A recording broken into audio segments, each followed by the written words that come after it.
I am the turtle. I am in your presence. Ay, nagsiselos.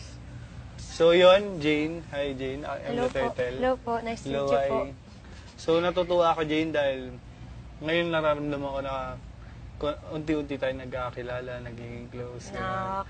Na siguro dati nagsisisi ako kasi hindi ko tinatry na mag-reach out sa'yo, ganun. Parang sabi ko, parang ayokong umalis sa bahay nang hindi ako nagre-reach out kay Jane. Ayoko maging dahilan yung, hindi kami close si Jane. Ayoko nang ganun. Ayoko nang, parang na-realize ko yun nung isang araw or kahapon yata. So, ayun na, parang believe ako kasi strong ka, like a turtle. Like a turtle. Kasi, di ba, ang daming nangyari sa'yo dito sa loob ng bahay. Yung mga rap battle, yung mga pinakamahalagang task, yung mga insta-save. Pero kinaya mo mag-isa. Minsan, siguro nararamdaman mo na mag-isa ka dito sa bahay. Pero nalulungkot ka, nakikita ko naman sa yan. Pero ang tibay mo, kaya na-realize ko na ang tibay pala ni Jane, ganyan.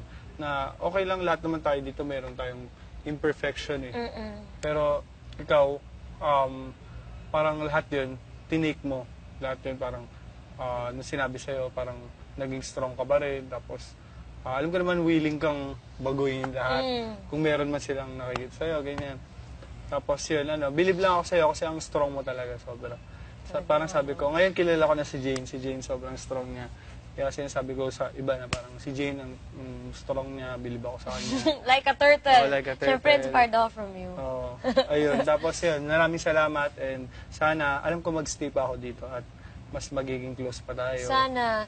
Kasi di ba dati kasi mas close ka sa iba. So Oo. kahit to parang na-OP ilang ako. kama. Oo.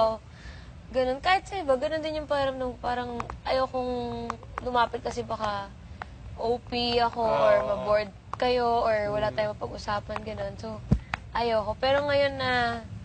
Mas nabibigyan natin ng chance sa isa't isa kasi paunti na tao, di ba? So, di ba? Mas nakakatuwa ganun. Nakakatuwa mas nakikilala nga eh. kita, mas nakikilala mo ako, di ba? Na, yun. Pero kahit dati, kilala na kita, pero parang from afar, parang ikaw din, observations ko lang. Oo. Ganun, pero hindi yung as in, si Fifth ganito. Kilala ko siya personally. Hindi.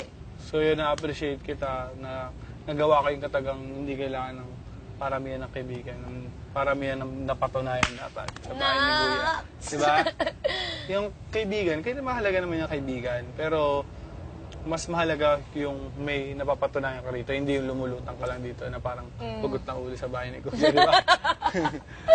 So yun, salamat. Isa ka sa mga taong nakikita kong hindi safe, talaga nagpapakatotoo ka.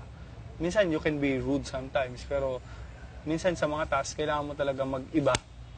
Kasi may mga malalaking personality, malalaking mga tao na kailangan, kaya sila salita ng salita. Kailangan mo rin magsalita. Yun yung natutunan ko nung lapis task na kailangan ko magsalita. Kahit anong mangyari, magsasalita na ako sa mga task. Yun, ganun Tutulong yung ako. feeling.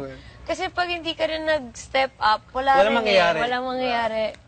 So yun. So at least alam mo sa sarili mo na hindi ka rude kung paano mo sinabi. Gusto mo lang tumulong. Yun lang. Kailangan lang intindihan. So, ayun, naiintindihan na kita. Dati, hindi kita maintindihan, hindi kita magets. Pero ngayon, naiintindihan na kita, naiintindihan ko na ugali mo, naiintindihan ko na strong ka, ganun. Kahit minsan naawa ako sa'yo kasi paiyak ka na, ganyan. Di ba sa mga rap, sinasabihan kita, kung gusto mo umiyak ka. Kasi ako ganun ako eh. Pag iiyak ako. Ako ayoko pinapakita kasi Ayaw parang pinapakita. feeling ko, baka sabihin, ay, ano siya.